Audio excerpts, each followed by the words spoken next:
Hi friends, welcome to our channel My Lifestyle and Cooking. First time பார்க்குறீங்கன்னா subscribe பண்ணிட்டு பாருங்கள் friends. நம்ம இன்றைக்கி ராகி மாவு பருப்புலாம் சேர்த்து ஒரு கொழுக்கட்டை ரெசிபி தான் பார்க்க போகிறோம். பட்டன் கொழுக்கட்டை ரொம்ப ஈஸியாக செஞ்சிடலாம்.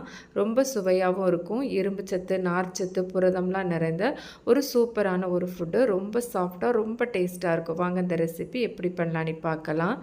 இது செய்கிறதுக்கு 1/4 கப் அளவுக்கு பாசிப்பருப்பு எடுத்துருக்கிறேன். இப்போ இதை ஒரு பாத்திரத்தில் சேர்த்துட்டு ஒரு 2-3 நேரம் தண்ணி சேர்த்து கழுவி எடுத்துக்கலாம்.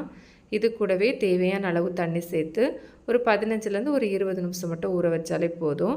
இப்போ நமக்கு பருப்பு நல்லா ஊறி வந்துட்டு இப்போ அதில் இருக்கிற தண்ணியை வடிகட்டிட்டு பருப்பை மட்டும் மிக்ஸி ஜாருக்கு மாற்றி எடுத்துருக்கிறேன். இது கூடவே 2 காஞ்ச வத்தல் சேர்த்துக்கலாம்.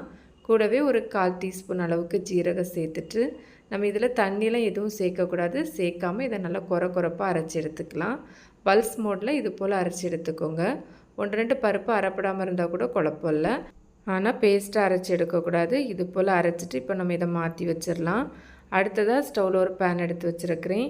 இதில் ஒரு டேபிள் ஸ்பூன் போல் எண்ணெய் சேர்த்துக்கலாம். எண்ணெய் நல்லா சூடாகி வந்ததும் கடுகு சேர்த்துக்கலாம். கடுகு நல்லா பொரிஞ்சு வந்ததும் 1 டேபிள் ஸ்பூன் போல் கடலைப்பருப்பு, கூடவே 1 டேபிள் ஸ்பூன் போல் உளுந்து பருப்பு சேர்த்துருக்கிறேன். சேர்த்துட்டு இந்த பருப்பெல்லாம் லைட்டாக ஒரு நிறம் மாதிரி வரதுவரையும் நம்ம இதை வறுத்தெடுத்துக்கலாம். இப்போ இது கூடவே கொஞ்சமாக கருவேப்பிலையும் சேர்த்துக்கலாம். கருவேப்பிலை நல்லா பொரிஞ்சு வந்ததும் இது கூடவே ஒரு 1/2 டேபிள் ஸ்பூன் போல் இஞ்சி சின்னதாக நறுக்கி சேர்த்துருக்கிறேன். கூடவே ஒரு பச்சை மிளகாய் சேர்த்துருக்கிறேன். நம்ம ஏற்கனவே பருப்பு அரைக்கும் போது வத்தல் சேர்த்துருக்குறோம். இப்போ உங்களுக்கு காரத்துக்கு தக்கன நீங்கள் வந்து சேர்த்துக்கோங்க. சேர்த்து இது போல் நல்லா வதக்கி எடுத்துக்கலாம். அடுத்ததாக இது கூடவே மீடியம் சைஸில் ஒரு கேரட் துருவி எடுத்து வச்சுருக்கிறேன். 1/2 கப் அளவுக்கு இருக்குது. இதையும் சேர்த்து நம்ம வதக்கி எடுத்துக்கலாம். கேரட்லாம் ரொம்ப வதங்கி வர வேண்டாம். லைட்டாக வதக்கி எடுத்தாலே போதும். ஒரு நிமிஷம் வதக்கி எடுத்தாலே போதும்.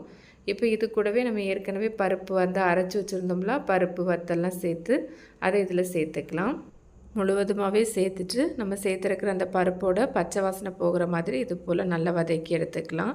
ஒரு 2 நிமிஷம் வதக்கி எடுத்தாலே போதும்.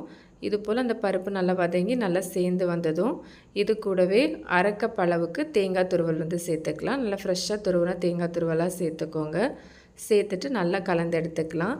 தேங்காய் துருவெல்லாம் ரொம்ப வதங்கி வர வேண்டாம். நல்லா ஒருக்கா கலந்து வந்தாலே போதும். இப்போ இது கூடவே கடைசியாக கொஞ்சமாக மல்லி இலையும் சேர்த்து கலந்து எடுத்துருக்கிறேன். இது போல் எல்லாம் நல்லா சேர்ந்து வந்ததும் இது கூடவே நம்ம தண்ணி சேர்த்துக்கலாம். 1/2 கப் அளவுக்கு தண்ணி சேர்த்துருக்கிறேன். சேர்த்துட்டு இப்போ இதை நம்ம நல்லா கலந்து எடுத்துக்கலாம். எல்லாம் நல்லா சேர்ந்து வர மாதிரி நல்லா கலந்து எடுத்துட்டு நமக்கு இதுக்கு தேவையான அளவு உப்பு சேர்த்துக்கலாம். இப்போ நமக்கு தண்ணி நல்லா கொதித்து வரணும். அது வரையும் ஓரளவு மீடியம் டு ஹை ஃப்ளேமில் வச்சுக்கலாம். இப்போ உங்களுக்கு பார்த்தாலே தெரியும் தண்ணி நல்லா கொதித்து வந்துட்டு இப்போ நம்ம ஃப்ளேமை சிம்மில் வச்சுட்டு 1 கப் அளவுக்கு ராகி மாவு சேர்த்துக்கலாம். 1/2 கப் அளவு தண்ணி, அதுக்கு 1 கப் அளவு ராகி மாவு கரெக்டாக இருக்கும்.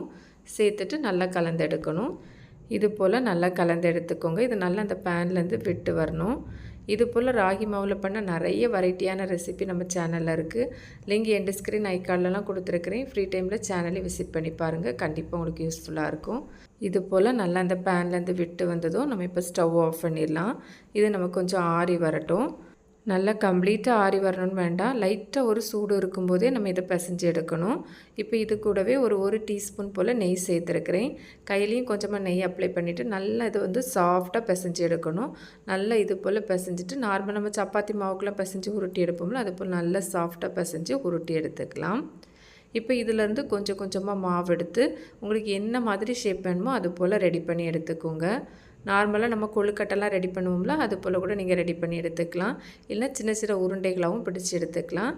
நான் இங்கே உருட்டிட்டு இந்த மாதிரி விரல் வச்சு ப்ரெஸ் பண்ணி இது போல் ஒரு ஷேப்க்கு வந்து ரெடி பண்ணி எடுத்து வச்சுருக்கிறேன். நான் இங்கே ஒரு ஸ்டீமர் பிளேட் எடுத்து வச்சுருக்கிறேன். அதுக்கு மேலே வாழை போட்டுட்டு வாழைக்கு மேலே எண்ணெய் வந்து தடவி எடுத்து வச்சுருக்கிறேன். இதில் நம்ம ரெடி பண்ணி வச்சுருக்கிற எல்லாத்தையுமே நம்ம வச்சிடலாம். வாழை போடணுன்னு கட்டாயம் எதுவும் இல்லை. ஸ்டீமர் பிளேட்டில் இட்லி பிளேட்லேயும் நான் ரெடி பண்ணி எடுத்து வச்சுருக்கிறேன். நீங்கள் ஏதாவது ஒரு பிளேட்டில் கூட ரெடி பண்ணி எடுத்து வச்சுக்கலாம். இப்போ நம்ம இதை ஆவியில் வேக வச்சு எடுத்துக்கலாம். நாங்கள் இட்லி பாத்திரத்தில் தண்ணி வச்சுருக்கிறேன். அதுக்கு மேலே ஸ்டாண்டு போட்டு இட்லி பிளேட் எடுத்து வச்சுருக்கிறேன். இப்போ இதுக்கு மேலே ஸ்டீமர் பிளேட் எடுத்து வச்சுருக்கிறேன். எல்லாத்தையும் ஒரே பிளேட்டில் கூட நீங்கள் வந்து வச்சு எடுத்துக்கலாம். இப்போ நம்ம இதை மூடி வச்சுட்டு ஓரளவு மீடியம் டு ஹை ஃப்ளேமில் ஒரு 10லேருந்து ஒரு 15 நிமிஷம் வேக வச்சு எடுத்துக்கலாம். இப்போ நமக்கு நல்லாவே வெந்து வந்துட்டு நல்லா வெந்து வந்ததும் நமக்கு பார்த்தாலே தெரியும் நல்லா வந்து ஷைனிங்காக இருக்கும். இப்போ இது வந்து கொஞ்சம் ஆறி வரட்டும். இப்போ நான் ஒரு பிளேட்டுக்கு எடுத்து மாற்றி வச்சுருக்கிறேன். உங்களுக்கு பார்த்தாலே தெரியும் நல்ல சாஃப்டாக ஒரு சூப்பரான ஒரு ஹெல்த்தியான பிரேக்ஃபாஸ்ட். நான் இப்போ இதுலேருந்து ஒன்று எடுத்து உங்களுக்கு பிச்சு காமிக்கிறேன். உங்களுக்கு பார்த்தாலே தெரியும் எந்த அளவு சாஃப்டாக இருக்குதுன்னு. ரொம்ப ரொம்ப சுவையாகவும் இருக்கும். எப்பவும் இட்லி தோசைன்னு செய்யாமல் கண்டிப்பாக இது போல் ட்ரை பண்ணி பாருங்கள். கண்டிப்பாக திரும்ப திரும்ப செய்வீங்க. அந்தளவுக்கு ரொம்ப சுவையாக இருக்கும். நீங்களும் இந்த ரெசிபியை ட்ரை பண்ணி பார்த்துட்டு உங்களுக்கு எப்படி வந்ததுன்னு மறக்காமல் கமெண்ட்ஸ் பண்ணுங்கள். ரெசிபி வீடியோ கண்டிப்பாக உங்களுக்கு பிடிக்கும். பிடிச்சிருந்தால் லைக் கூட ஹைப்பும் பண்ணிவிட்டு சப்ஸ்கிரைப் ஷேரும் பண்ணுங்கள் ஃப்ரெண்ட்ஸ். தேங்க்ஸ் ஃபார் வாட்சிங். பாய்.